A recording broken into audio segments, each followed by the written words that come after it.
everybody, it's Ken Davenport, a very special episode of the Producer's Perspective Live. We are reuniting the off-Broadway cast and creative team from Daddy Longlegs, a musical I produced in 2015. We're talking McGinnis, Adam Halpin, Alexander Nolan, John Caird, Michael Jackowitz, composer Paul Gordon, and me, Ken Davenport. It's the Daddy Longlegs reunion. Welcome to it. We're getting the band back together, getting the boys who rock again. We're getting the band back together, rocking the bits of a place that remembers when some punks from the suburbs lit the sky with too much reverb. We're getting the band back together. I've discovered the secret of happiness is following my will. I've discovered the secret of happiness is though we can run that hill, happiness comes when we learn to be still. Hi, everybody. That was McGinnis singing one of the sweetest damn songs ever written for the musical theater, The Secret of Happiness, by a upcoming guest, Paul Gordon. Welcome to the Daddy Longlegs reunion. Look at how many people have joined us tonight. This is amazing. This is amazing. We're getting up there now, like 300 of you folks online right now and counting. This is awesome. This show holds such a special place in my heart, as do all of the people that I'm about to bring onto the screen. All of them have become such great friends and collaborators over the last several years. One of the questions I'm going to ask them, I should just tell them right now, is when the heck are we doing another show together? We got to figure that out. So you're in for a treat tonight. We're reuniting this whole crew. Why are we doing it? We're doing it for the Actors Fund. Don't forget about the Actors Fund. If you're a Daddy Longlegs fan, if you're a fan of any of the folks that I'm going to bring out tonight, please do throw a few bucks in the till for the Actors Fund. It means a lot, and it's going to go to some folks that really could use the help right now, and not just actors, anyone in the entertainment industry. So welcome to everyone watching live. Welcome to all, look at the viewers are just spiking up now. We got some serious Daddy Longlegs fans. Welcome to all of you watching live, and welcome to all of you watching on the replay. We do save all the replays for these, and we're certainly going to save this one. So if you're watching this not live, on delay or replay, in whatever time zone you're in, thank you for that. And thank you for, again, donating to the Actors Fund. Many of you, I see a ton of you in the comments here. This is amazing. Hi from New Jersey. Daddy Longlegs is my absolute favorite show. I love this. Oh, look, I will donate it to Paul Alexander Nolan. He's a dear friend. Amazing. Love, love, love, love this. Look at all this. Hi to Team Daddy. Look at all this Daddy love. Just the most beautiful musical. I can't wait to perform in the show when we're able to. Us too. Us too. Look at all this. I love it. It's just so great to see so many fans here. How many of you saw the live stream? How many of you saw the live stream that we did in 2015? You know, there's all this live streaming going on right now, including obviously this show. There's tons of them. There's like 87 different live streams available at 8 o'clock, actually, competing with us right now. You're tuning into this one, though, so thank you for that. Daddy Longlegs was one of the very first shows to take the live streaming route. In fact, we were the first Broadway or off-Broadway show to ever be live streamed. And if you go to daddylonglegsmusical.com, there's a whole history of that. But how many of you saw it? Let's just see anyone. Oh, look, someone saw it live 4 times. Jeez. We should bring She Speaks 77 on to sing some of the numbers for us. Saw the live stream and then went to see it live. You know what? That's my favorite, because I'll tell you, and Michael Jackowitz, who I'll bring on in a few minutes, we debated this. Will people come to see it live after they see the live stream? Guess what? They do. They do. And we're counting on all of you to go see live theater again when this is all over, after all this live streaming. So thank you all for being here. We're going to get to it now. If I can just figure out how to take this comment down. There's so many comments coming in. Usually I can find where they are, and this one is gone. Mary, help me figure out where this is and take it down. Golly. We're experiencing technical difficulties here. But it's fine because more and more of you are joined. There we go. Mary, Gina to the rescue. I love it. All right, enough of me and my nonsense. Let's bring on the first few guests of this reunion. Let's bring on the creative team. Welcome Paul Gordon, John Caird, and Michael Jackowitz. Hello, Ken. Lovely to be with you. Yay. How are you? How are you all? You all good? John, it's very late where you are. Why don't you start? Yeah, I'm locked down in London, but it is 1 o'clock in the morning here, so I'm allowing myself a little glass of wine in my library. It's a pandemic, so if 6 a.m. you can start drinking. Those are the new rules. Yeah, I caught wine drinking many decades ago, and I haven't been able to shake it. And Paul, how are you? Are you here in the city? My wife and I are in Jersey City. There's the Hudson River behind me. And yeah, we've been in lockdown for 2 months, but we're doing okay. You know, not a great time, obviously, for everybody, but we're hanging in there. Are you writing?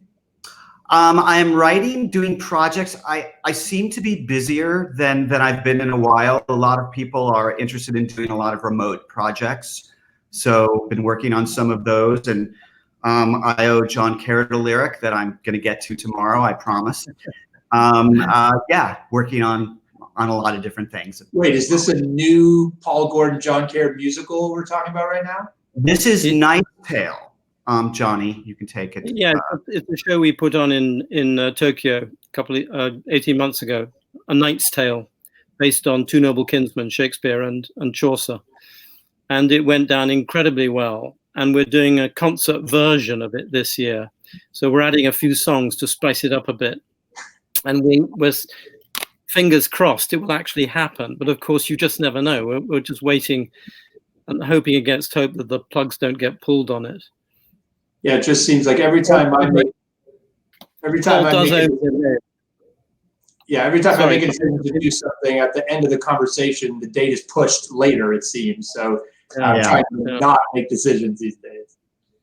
Yeah, And I mean, it's devastating time for live theatre, really. It's terrible. I feel so especially sorry for the people who are just starting out on their careers, who would be doing their first shows in these few months, and they're just going to have to wait. And I just hope they stick in there and know that it's all going to be okay in the long run. And Michael, you look somewhere it just looks so sad where you are. It just tell us where you are remoting in from and what time it is there. So yeah, I'm hunkering down here in Maui. So it's about 2 o'clock in the afternoon here. And what's great is that I think Maui is #1 in lowest mortality for COVID-19. So we've had a very, very good response, and people have taken it very seriously. So at some point, we'll be opening up to tourism, and I fear that it will be a very popular destination. So, but yeah, we're doing well, and it's a pretty spot to quarantine. And you should know all about this being on the front lines, because your side hustle is probably the most unique side hustle of any Broadway producer, in that you're a physician as well. So you've been fighting this on the front lines there as well. What's that been like? Yeah, I've been definitely on the front lines of this, and taking care of patients. And I think the most interesting thing is people are always talking about and complaining about the lack of PPE. And I can tell you this: when you have PPE, you have to wear it. And that is so challenging, because that mask, I'm like, it's so hard to breathe, and you got the shield and you got all that stuff on you. And it is so hard to like breathe and not want to like pass out from all the, from that whole aspect. So, but we do have some PPE here in Hawaii, and we're using it. And so far, knock on wood, it's we're doing okay. Well, why don't you start with telling us about the origin of Daddy Longlegs, how it began with this whole team. Obviously, I came in very late to this. So tell us how it started. It was very simple. I was doing a show in Los Angeles, and Paul Gordon handed me a CD. And he said, listen, this is a one-woman show. I want you to listen to this one-woman show.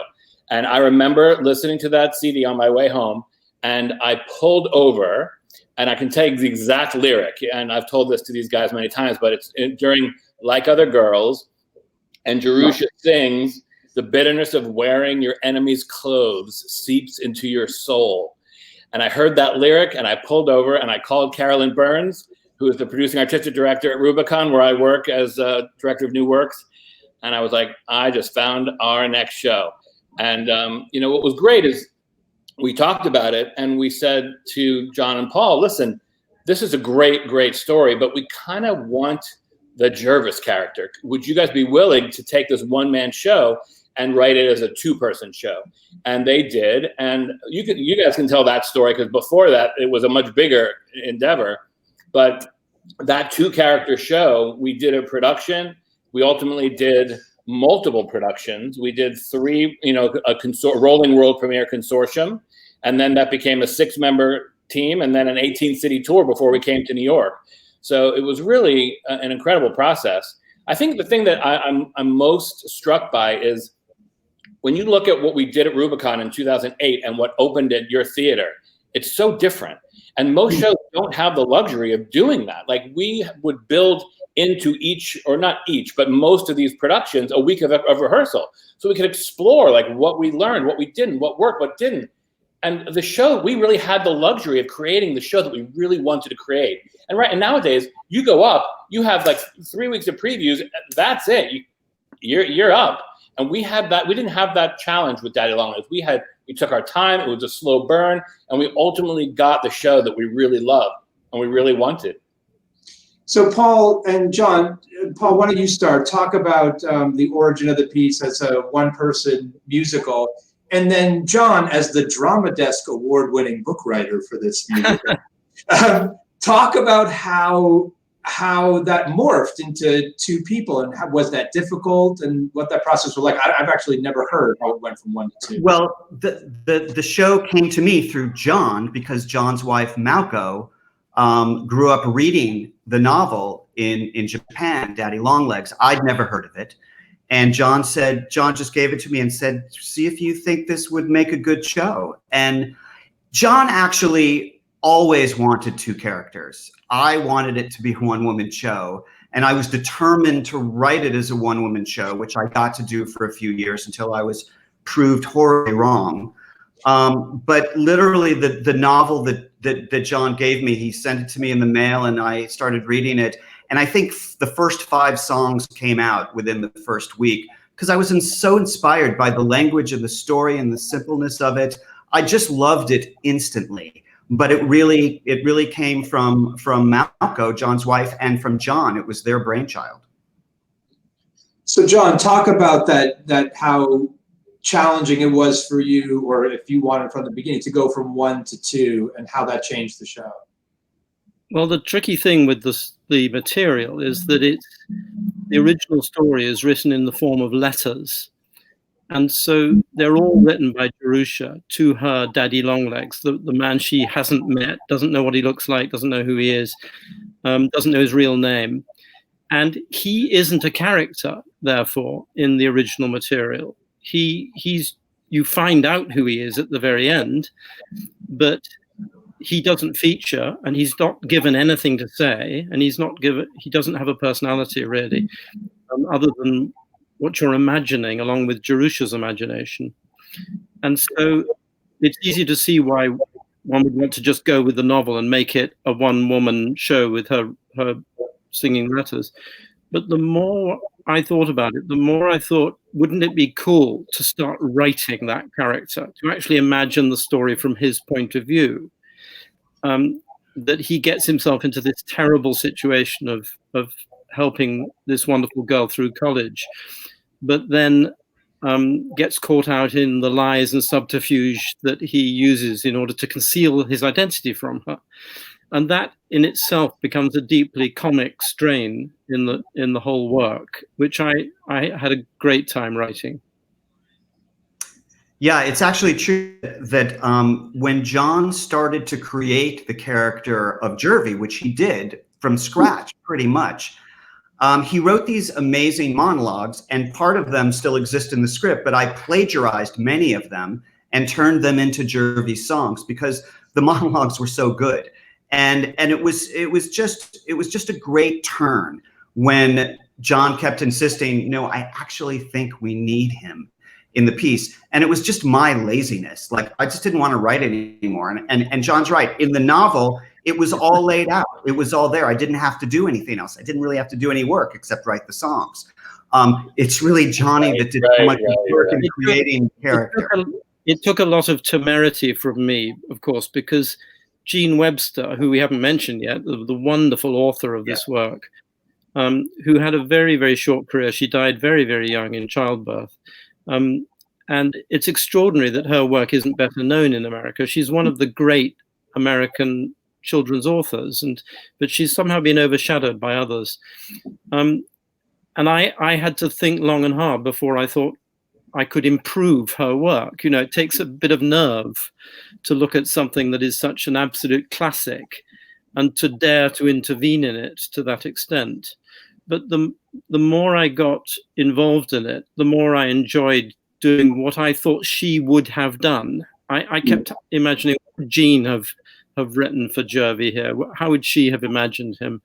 And I sort of enjoyed enormously making up the man who I thought Jean Webster would like to have married herself.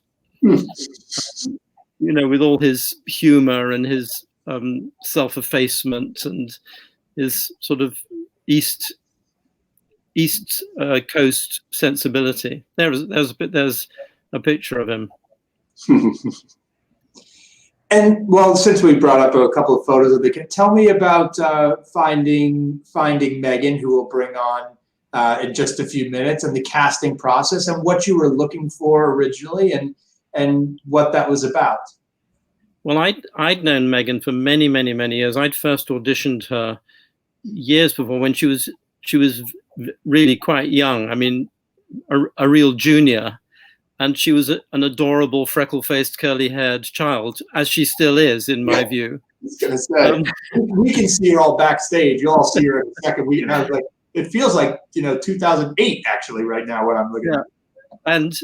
And so when it came time to imagining the right character for this, Paulie and I both had the same feeling almost immediately that Megan was the person we were dreaming of for this role. And Michael, talk to me. This show had a very interesting route, as you started to talk about before, on its way through development in New York. Talk to me how that came about. I mean, it's really financial. I mean, we had the means. We wanted to do it. Everybody at Rubicon wanted to do it, but you have John Caird, who lives in London, Paul Gordon. It's a big team. It was a first-class effort. And it's a small regional theater. So how do you do that?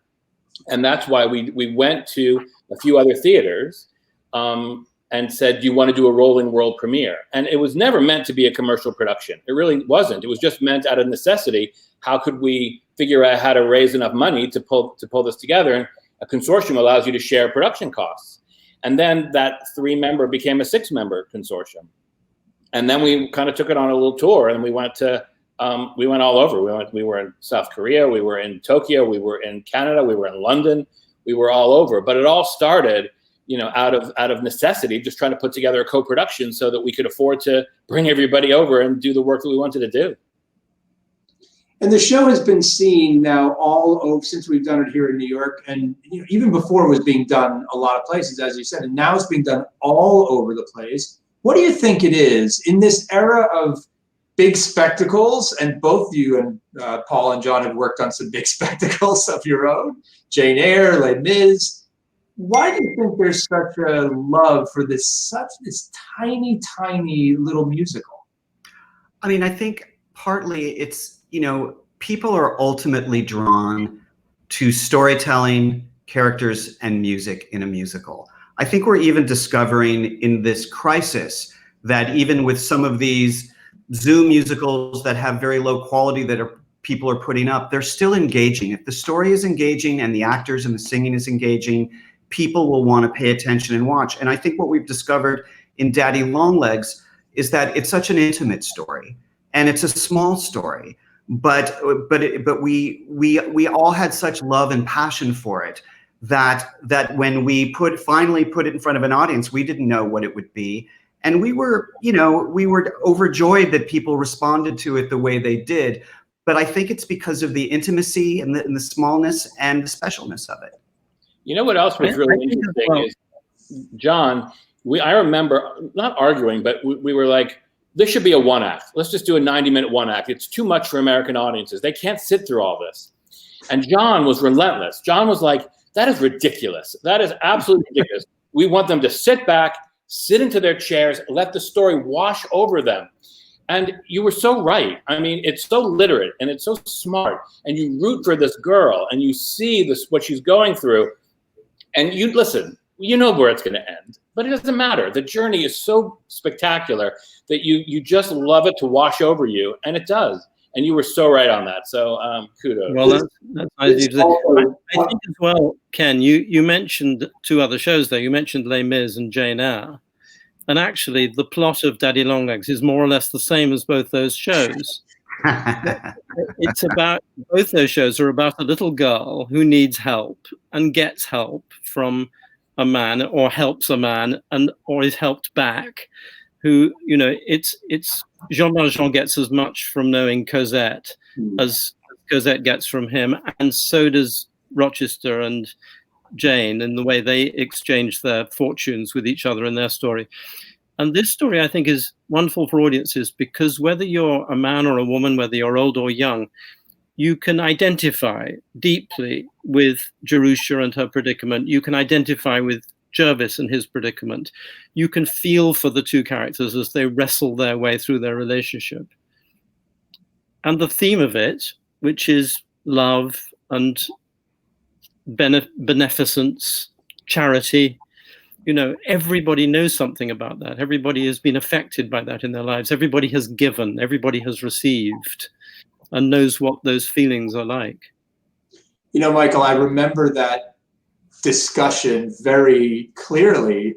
And I remember also thinking like, wow, he's right.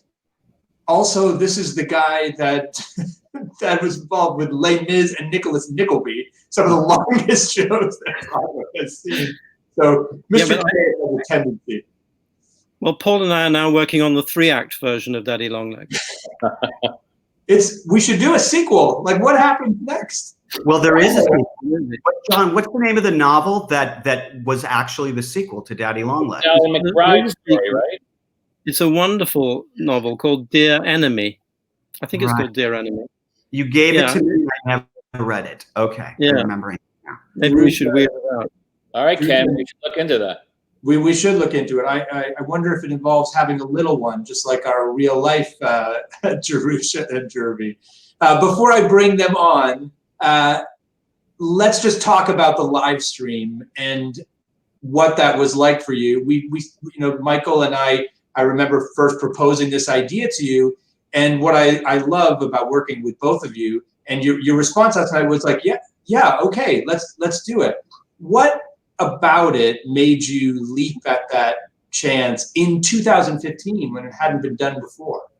I remember when you talked about it, and I was going, maybe that could be cool, I guess. I was very lukewarm on the idea. And then I went to the show that night, saw the two guys from Livestream. Steph and I got home, and we went, and we were showing the LA feed, and I went, let's just watch a few minutes of it just to make sure we're not embarrassed of the quality of it. And I started to watch it, and I went, wow, this looks really good. And then I went, this sounds really amazing. And that's when I just realized that you had really landed on something. You'd really thought of an idea that I think is incredibly innovative, that obviously now during this crisis we look at and go, we need more of this, obviously. But I think even after this is over and we get back into theaters again, that your idea of streaming theater and making it accessible to the entire world, because normally we work on a show and it's in New York or it's in San Francisco or whatever the city we're in, but you showed us that we could show Daddy Longlegs to the entire world, people that had no way of ever seeing live theater and what we created. We got emails from people all over the world in 64 different countries. So for me, it was a revelation. And I think it's an opportunity in a way that we can, moving forward, make theater more accessible, more affordable, and more sustainable. And so you're involved with a company now called streamingmusicals.com. We can throw that domain. Mary will throw that domain up there in the chat for everyone to check out, based on with this theory in mind that we can put musicals. Yeah, that's right. I've been fortunate enough to do a couple of my shows, Emma, Pride and Prejudice, and No One Called Ahead, in this format. And Streaming Musicals is premiering a show called Mary Harry tomorrow at 7. So go onto their website and check that out. But we're hoping that there is a way for artists that create these shows to have more of a living, to collect royalties lifetime, like film and TV. Designers as well, musicians as well. And we think this is the opportunity and the way to do that. So we're hoping that more people get on this idea. And I think this is another way. It doesn't replace live theater ever, but it could supplement it, enhance it, and make it more affordable for everybody and sustainable. Yeah, and I think one of the knock-on effects, Ken, of the live stream, I think, is that the show got to be known all over the world. And we've had productions in Australia and Japan. It's been translated into German and Danish and Swedish. And actually just the other day, Paul and I got sent by a very, very enterprising young Russian director. We just got sent an Instagram production of Daddy Longlegs, where Jerusha and Jervis are filming themselves doing their letters and their songs. And it's so clever, it's so brilliant. And it's done by this young Russian director who works in a live theater, but it's shut up, it's locked down. And so he and his little team of people are doing this Instagram version while they're waiting for their theater to be unlocked. And it's so interesting. I saw 2 new videos today on Instagram that they did, and they were wonderful. It's where is it? Yeah, we want to see it. You don't share anything with me. We will. I don't think this is entirely legal what they're doing, but it is really entertaining. I think their plan, Ken, because obviously it's not making any money. It's hopeless as an economic model. But what they're hoping to do is to pique audiences' interest so they can work up to a proper live production of it in Moscow as soon as the lockdown's over. We'll send you the links. You love them. Really fun. Yeah, we would love to see that. I'm sorry. I thought I had sent you the links, but obviously I didn't. You don't send me links. We only got them last week, so it's a brand new thing that's just coming through. I just wanted to echo what Paul said. Like when you asked me that question about should we do the live stream, like it took me 2 seconds to say yes, but the reason is because like I absolutely believed in you and your vision, and you have your finger on the pulse of this. Like this is your wheelhouse. Like you know how to do this, and you know how to do it well. And I was just thrilled to do it with you and be on that ride with you, because this, I think you're going to change the face of the way that we do this. And I really just kudos to you, and thanks for like doing all that. Now, I have to agree with that.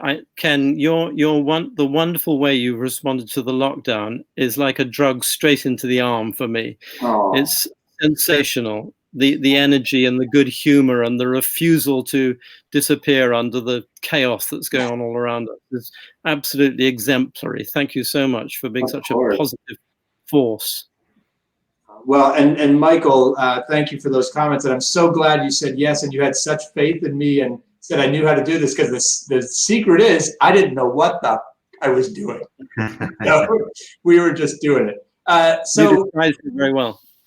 Let's bring on the company, shall we? Let's bring on Megan and Adam and Paul. Please welcome to the reunion. hello. Hi. Hello. Hi, everybody. How are you all? Yeah. Happy to be here. Megan and Adam, for those of you who don't know who are watching, StreamYard, which is the platform we use, only allows 6 people. And for a while, we were like, how are we going to fit everyone? And then we were like, oh, yeah, Megan and Adam are married. So that worked out very well. So thank you for that. Where are you two right now? Are you here in the city? Where are you? Oh, we were at our apartment in Washington Heights until May 1st. And then a friend of a friend told us that their house was available and free in Bloomfield, New Jersey with a backyard. And so we're out here for 2 months, giving our son a little bit more space, a chance to run around in the grass. That's wonderful. And where were you when this went down? Were you working when this went down? Were you doing anything, the two of you, when the virus hit the fan? We were back from tour. We both got off of the Come From Away tour in October of last year. So we were just kind of settling back into our lives, and Beckett was in school, nursery school, kind of getting used to being home, and then it all happened. And Paul, good to see you. Where, and Luann Kelly says hello as well. Where are you? Tell us where you are now and where you were when this all went down. Can't you tell from my filmic background here? I'm actually in Saskatchewan, Canada, where I grew up in a town called Rollo, and I happened to have plans to be here to have a visit with my oldest sister and her husband, and then we got stranded. Decided it was better just to stay here than go back to New York, and so we finished seeding the crop on the farm here. We grow a ton of on 10,000 acres of land, canola, lentils, and wheat, and so I'm in from the field drinking beer because this is the last day of seeding. So it worked out well. That's awesome. Oh, you sent him a copy of the Lock Willow song that got cut from the New York production, so he could play that while he's planting. That's a good idea. Right. You're actually on a farm. That's really wonderful, Paul. Paul, are you really lucky. Paul, are you near a piano? Me? Kind of, an out of tune one. Or are you talking? Oh, I'm Paul talking- Gordon. I was like, No. you don't want to hear me play it. Thank goodness I am not. I am not. Damn it. Megan, tell us about the first time that you heard this material and your response. Well, actually, very similar to Michael, I was given a CD by Paul Gordon. We knew each other socially. I'd auditioned for Jane Eyre when I was very young, as John said. But Paul and I shared a mutual friend, and she was like, "Oh, you guys should chat, get to know each other." And we went to the farmer's market in LA, I think. And he's like, "I think you should listen to this. I think you'd really like it." And it was Jane Patterson singing 5 or 6 songs from the show, and I just fell in love. And sort of heard about it through the years, through Paul and John. And then I saw a reading of it, and I went up to John afterwards and I said, "Hey, if you ever have any future productions, multiple productions, I would love to audition." And then I got the chance. I read the script. All I wanted to do was sing those songs in an audition room once. That was my goal. Sing them once in a room for these amazing people. And I got that and a lot more. We really liked you, Megan. We really liked you. No, I mean, we have a mutual friend, Kate Reinders, who had always been telling me, "This is Megan's role. This is Megan's role." And you auditioned when you were very young, and I wasn't really that familiar with your voice. I knew you. We were friends. And then I believe you were the first one to audition, and you blew us away. And that was it. That was all there was to it. Yeah, I just remember Jerusha walking into the room and then starting to sing. Much better than I thought Jerusha should be able to sing. And then I thought, but hold on a minute, that's Megan McGinnis. And Paul, we got very late in the journey. We got Megan very early, and Megan stuck with us the whole way. And then Paul, we got late. Do you remember Paul's audition? Paul, do you remember it? Oh, yes. Well, Paul is one of these artists that, I was aware of him and aware of his vocal abilities, and, somebody that I'd wanted to work with. And, you just hope things like this work out. And it did for a while. And it was just a thrill to be able to work with Paul. Really, I wrote some new songs for Jervy for this production, and his voice just lifted these songs up to a place that was very satisfying to me as a composer. And Paul, oh, look at that! What is that? I remember that day, Paul. Oh my gosh. Is that at Brad's place? Brad Hoff's apartment. Yes. Our music supervisor, and you were learning the song for the first time to do Broadway and Bryant Park. Oh, right. Yes. So It was a Paul, whirlwind. other Paul, do you remember your audition and what that was like?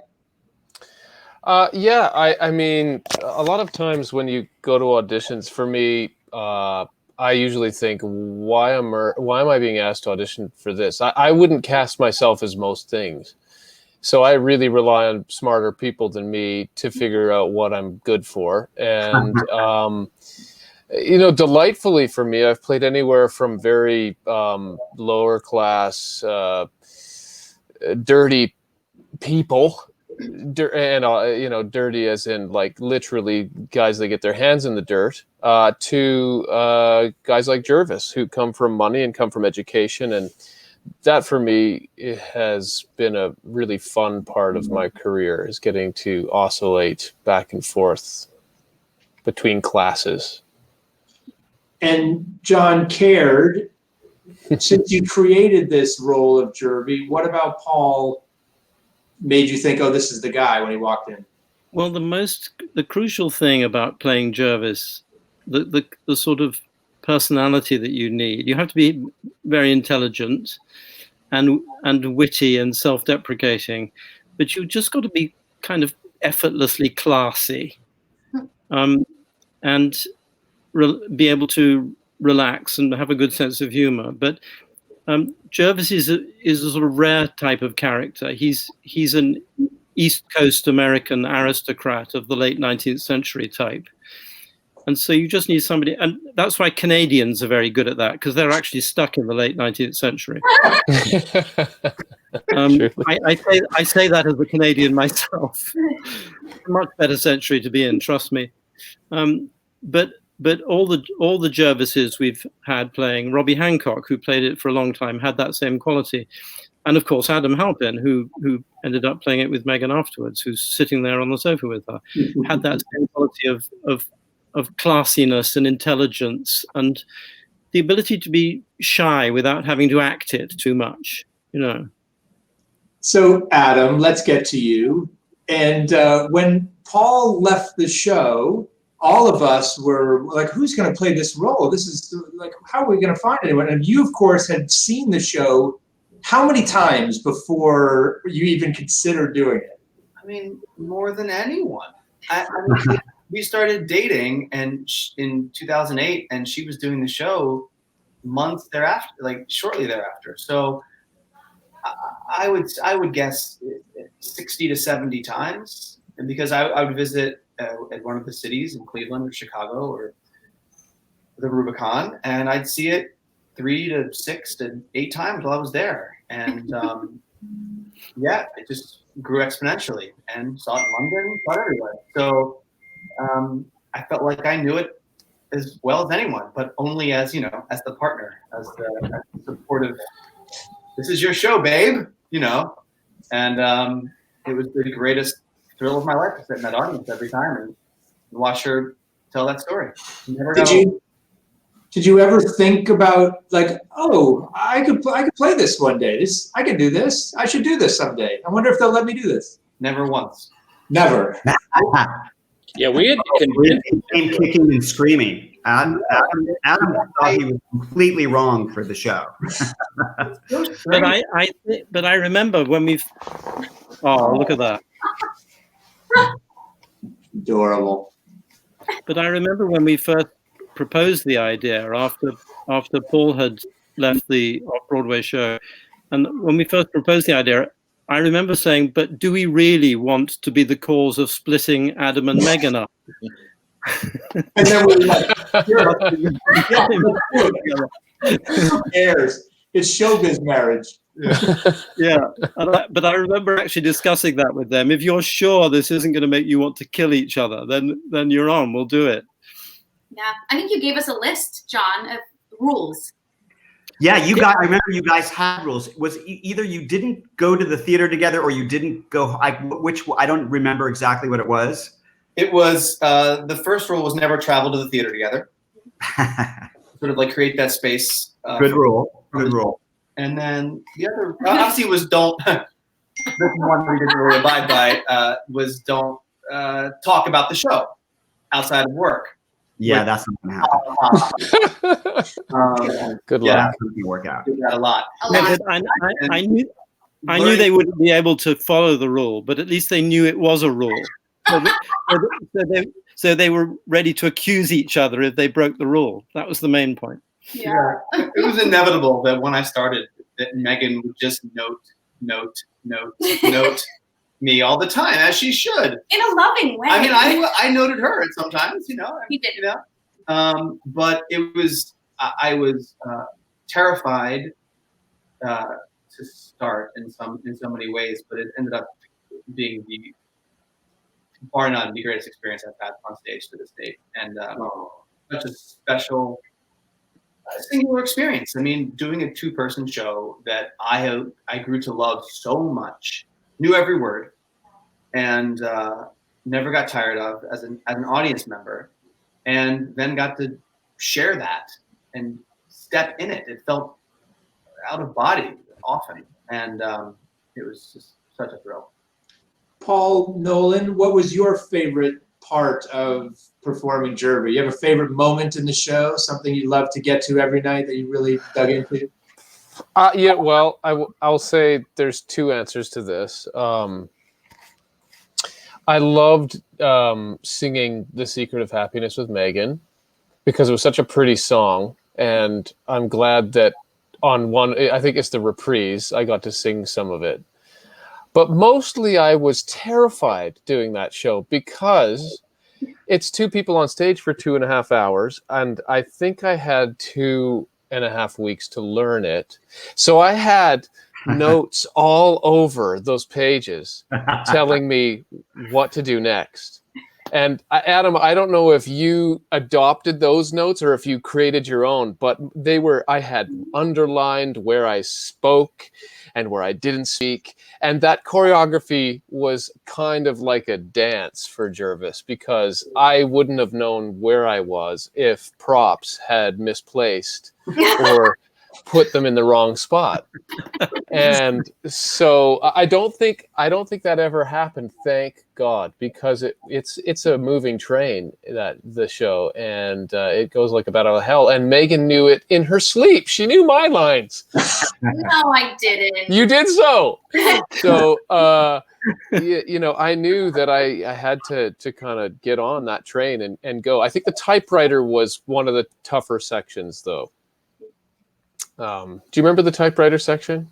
Madly pounding away at the typewriter, and I still have the typewriter. Mm-hmm. I remember, In the apartment, I saw it. Paul, We've when been you, looking for that. What did you say, Ben? I said, we've been looking for that. That's where that Broke in rehearsal. walk off again. Feeling shit.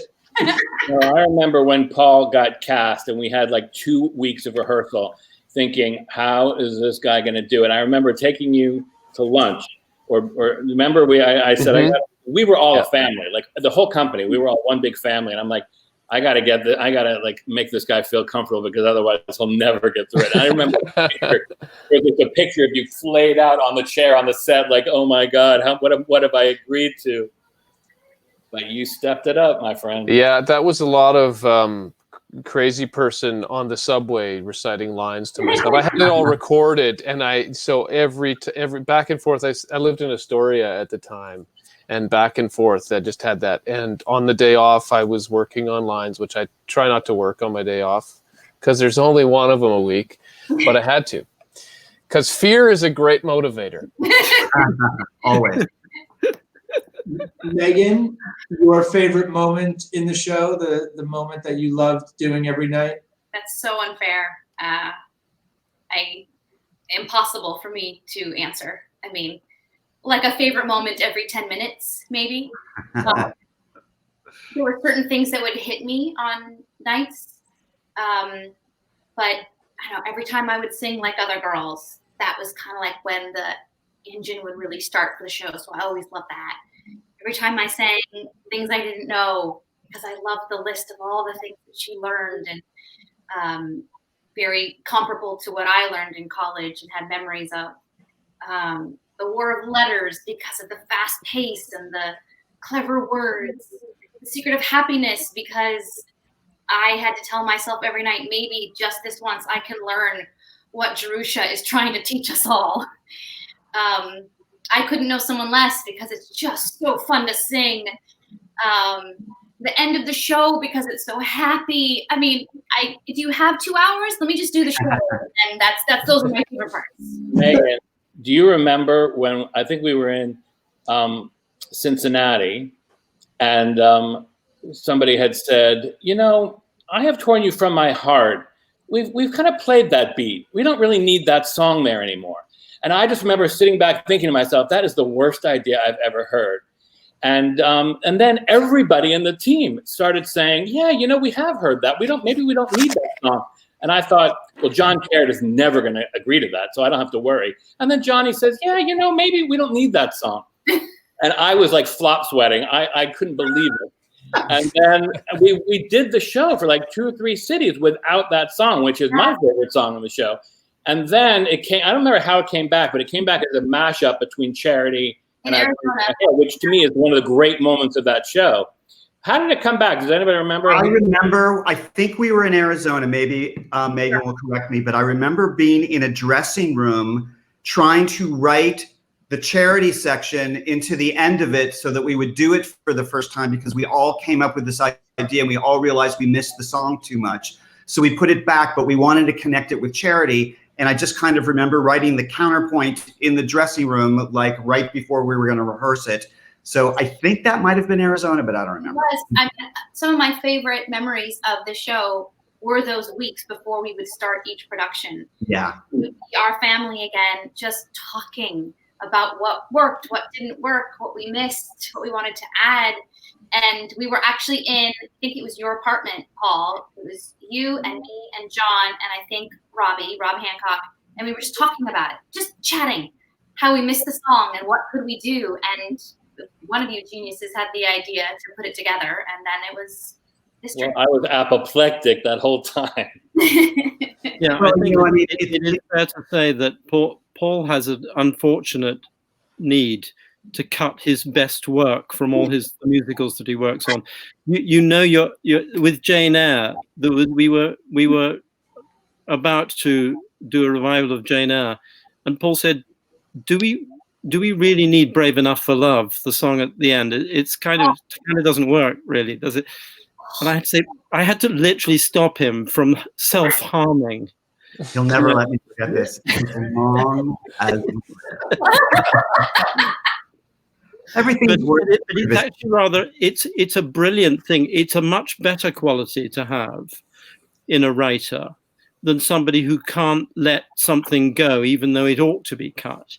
And there's plenty of people like that who just can't cut. They can't murder a single one of their darlings.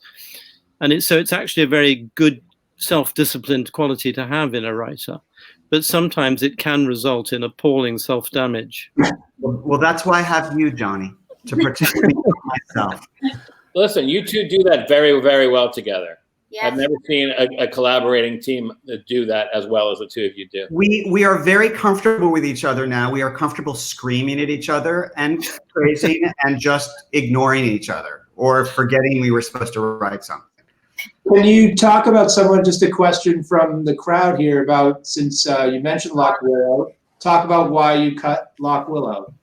Well, the main reason we cut it is because at the end of Act 1, we're in the farm and it was 3 songs in the farm. And it was like, is the farm that important that we need to do 3 songs at the end of Act 1? And it was really just sort of an abundance of riches at that moment.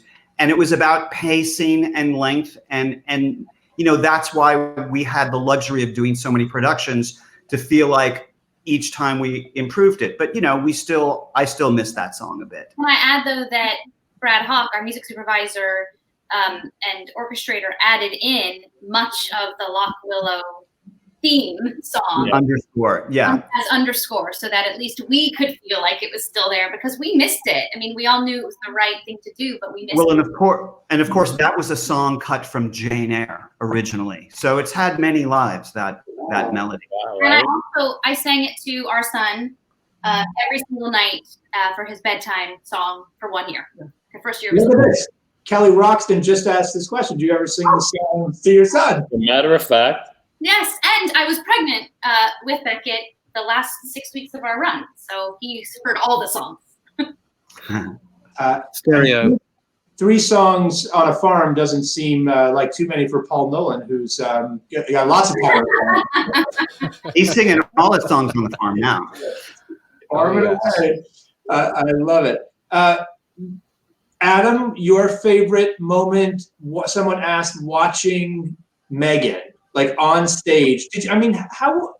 How did you do that? Now that I think about it, stay in character at your.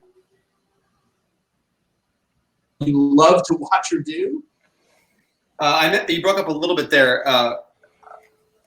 What my favorite things to watch it that she did on stage in the show? Yeah, how hard was it for you to frankly stay in character when you know you are desperately in love with this woman and just love watching her do this? You've seen it so many times. Yes. So you admit it then? Yes. Well, to answer your first question, there was sort of nothing like watching The Secret of Happiness. So I mean, there's like Megan said, there's touch tones in the show. There's these touch tones that are just beautifully bare and raw and exposed, and just this watching this woman with unbridled optimism is just, again, such a lesson for all of us. And watching the person that I love say these words was really special. Doing the show, like, again, I think it all happened like a whirlwind. I never imagined myself doing it, never saw myself in that sporting jacket and those shoes. But sitting at that desk and standing on that stage and getting to hear her from behind, like listening to the echo from the back of the house. And that's how I'm like, it's sort of like a dream come true. Like you imagine like doing a show with someone you admire or doing a show with someone you love, and then there you are. It was incredible, but I made sure to tell myself every day, don't take this for granted. Like savor every minute, because this is a unique experience. And the hardest part for me as her husband was doing the last scene in the show. Spoiler alert, the last 10, 12 minutes where they're together in Daddy Longlegs' library. And the first night I did that scene with her on stage with an audience, I could barely keep it together. I remember like having to tell myself, just keep breathing, because like your wife's right there and she's really mad at you right now. So yeah, I tried to stay in the moment. There are so many parts in the show that I felt that were really hard to sing early on, because I would get so emotional hearing the songs on stage and singing those songs. You mentioned I Torn You From My Heart, like hearing her sing that, and I'm supposed to come in with this charity reprise, and Jervis is at his lowest there anyway, and it was hard to even get the sound out, and a great challenge, but incredible. I love it. I love it. Megan, there was a question for you that had to do with your preparation for the role and whether you read the novel and how much that impacted how you created the role, and then how did that change over the years that you did the show? I read it several times before we started, and I mean, Webster's words were all I ever needed to create the character. It was actually what was so fun about reading the novel and getting to be a part of the creation is I would come in some days and say, "Oh, John, I really love this line. Is there any way we could work it in?" And I think that's why we have the line about, John, I'm sure you remember it better than I do, keeping all of her books yes. along the book. What is it? keeping all the books on the shelf so she doesn't have to remember them in her head. Yes. Yeah. It's actually something that I did too. And I remember reading it and saying, oh, please, please, please, can we have this in the show? Yeah, I mean, I drew on everything from the novel. As far as how it changed throughout the years for me, I mean, it was a different show in every city. So I think it was very easy to feel like it was alive in every city. I kept finding new things. And a lot of it for me was about stamina too, of course. I mean, it was about 20 songs and never leaving the stage, really having to train my bladder. That was very important. I remember that discussion, actually.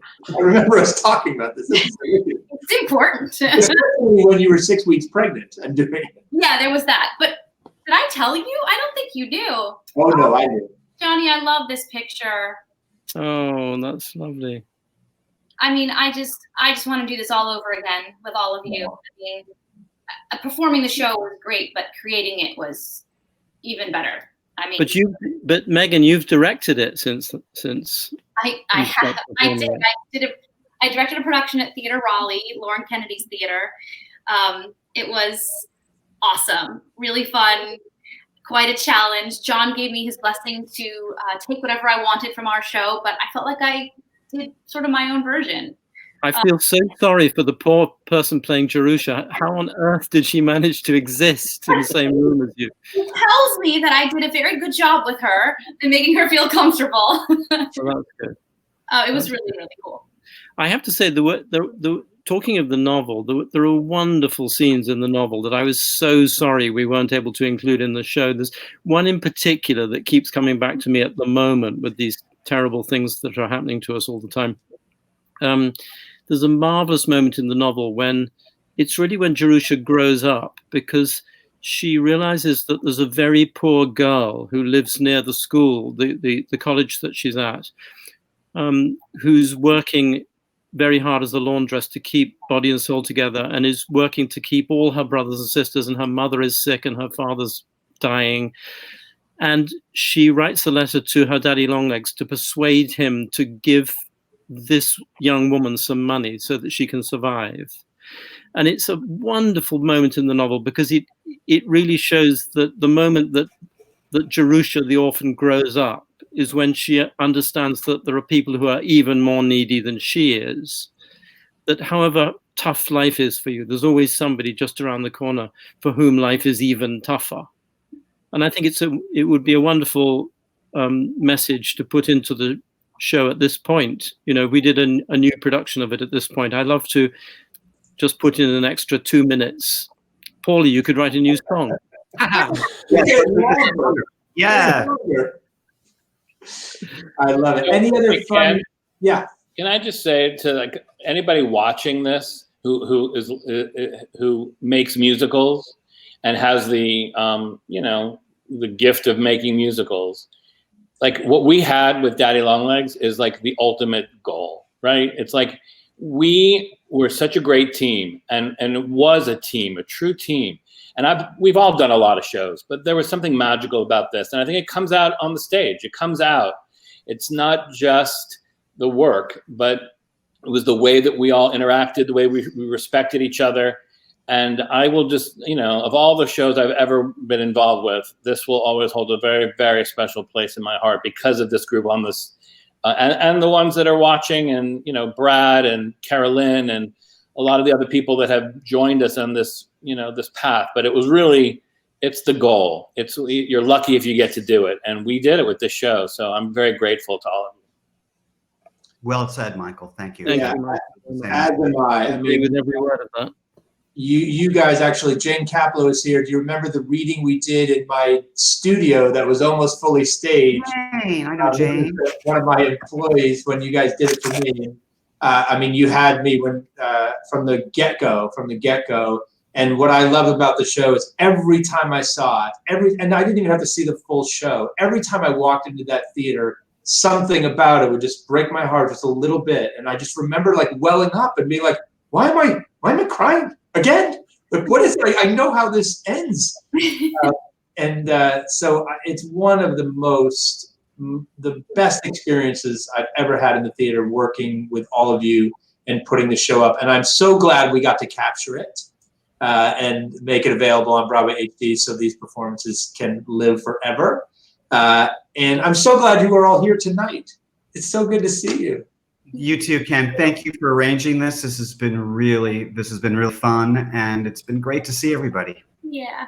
It's good to see Very all of you. sweet of you. Very sweet of you to pull us all together, Kenny. Thank you so much. Of course. You stay safe, everybody. You Take too. care of yourself. We will see you all very soon. Bye-bye, Daddy Long. Bye. Cheers.